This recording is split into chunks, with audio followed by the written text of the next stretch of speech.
মৌচুমী মোৰ চেনেলৰ অন্যটি ভিডিঅ'লৈ আপোনালোকক সকলোকে আকৌ এবাৰ স্বাগতম। আজি মই ৰেচিপি ভিডিঅ' এটা লৈ আহিছোঁ আৰু এইটো সকলোৱে চিনি পাইছে চাগে। এই ফুলপাহ এই বকফুল বুলি কয়। এই বৰা বনাই খায় নহবা ডিমৰ লগতো খায়। এই ফুলপাহ খুব ভাল লাগে বৰা বনাই খাই পেলাই। আপোনালোকে চাউলৰ গুড়া দিও খাব পাৰে নহবা বেচনেদি খাব পাৰে। মই আজি বেচনেদি বনাম। আৰু এই ফুলৰ ভিতৰত যেটো থাকে এই অংশটো এই লাঠিডালৰ নিচিনা এডাল পেলাই দিব লাগে। হক তেন্তে বকফুলৰ বৰা কেনেকৈ বনাও আপোনালোকে চাই থাকিব। ভিডিঅ'টো আৰম্ভ কৰোঁ। মই 1 কাপ বেচন লৈ লৈছোঁ আৰু হালধীয়া চামুচ লৈছোঁ।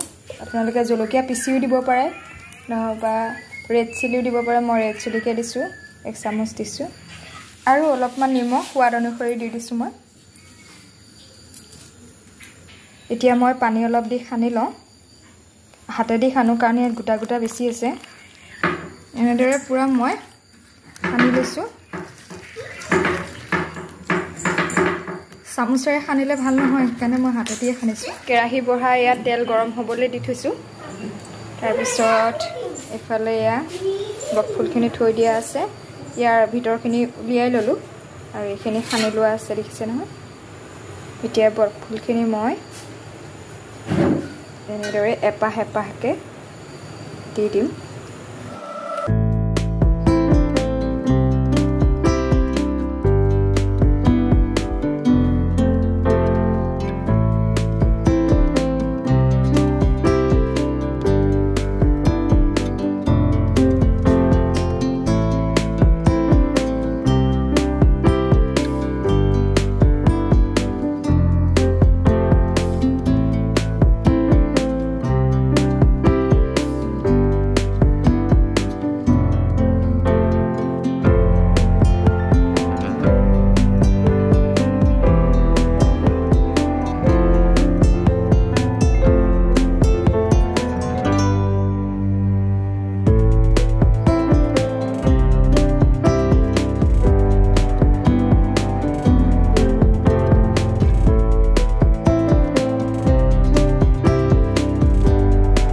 আৰু এয়া ভজা হৈ গ'ল মোৰ।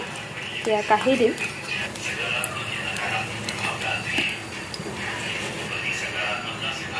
এনেদৰে মই গোটেইখিনি বনাই লওঁ। এই কিপাহ আছে মোৰ বকফুলৰ বৰা ৰেডি হৈ গ'ল। এয়া কিমান ধুনীয়া হৈছে দেখিছে নহয়।